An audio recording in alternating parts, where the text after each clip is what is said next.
Okay, ito napapakamot ako ng ulo dito kay Senator Bato de la Rosa. Kung kailang eleksyon saka mo gusto mo ipaggera sa China. Bakit yung dating jet ski, di ba? Ginamit niya na plataforma ni dating Pangulong Rodrigo Duterte, si Digong. Magja-jet ski raw siya, maparalman siya doon ng Coast Guard or Navy ng Chinese para mapatunayan yung pagiging makabayan niya. Itutuhog daw niya o itatayo din yung bandila sa Spratlys sa West Philippine Sea nitong si dating Pangulong Rodrigo Duterte yung eleksyon. Tapos yung nanalo siyang presidente, iba na yung tema niya. Ano na yun? Yung gusto raw niya maging kaibigan ng China kasi marami daw pera. Si Jinping ba yun?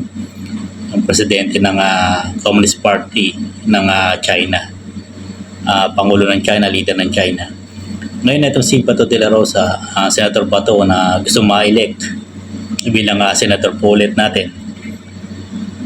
Gusto raw ulit, handa raw siya mapaggera sa China kasi binasagan itong mga to na pro-China. Yung mga panahon ni dating Pangulong Rodrigo Duterte, dumami yung Pogo. Hindi illegal ang Pogo per se, pero maraming Pogo operator na walang lisensya o tinanggal ang lisensya, nag-ooperate pa rin. Nag-ooperate pa rin sila.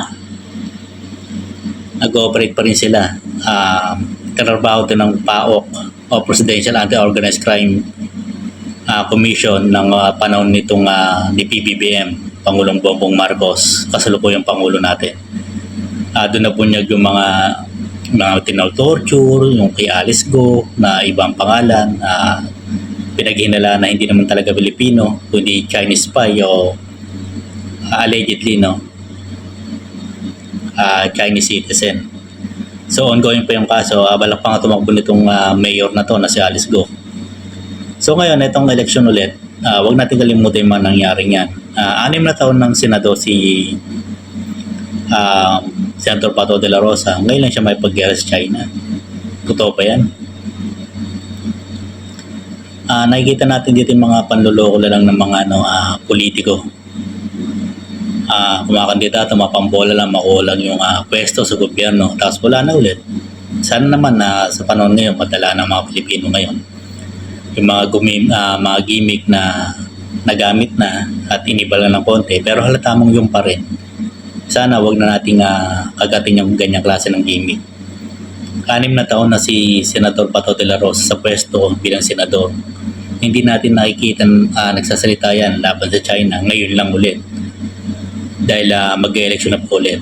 Kailan kaya matututo mga Pilipinong botante sa ngayon? Maraming gusto nyo, di ba noon sinasabi na iba wala raw pagpipilian. Ngayon meron na, madami.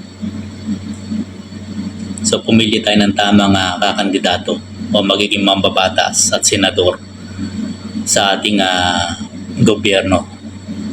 So ito, Bato de la Rosa gumimik na naman. Paniniwalaan nyo pa rin ba? Ganito lang po Maning Vlog. Maraming pong salamat.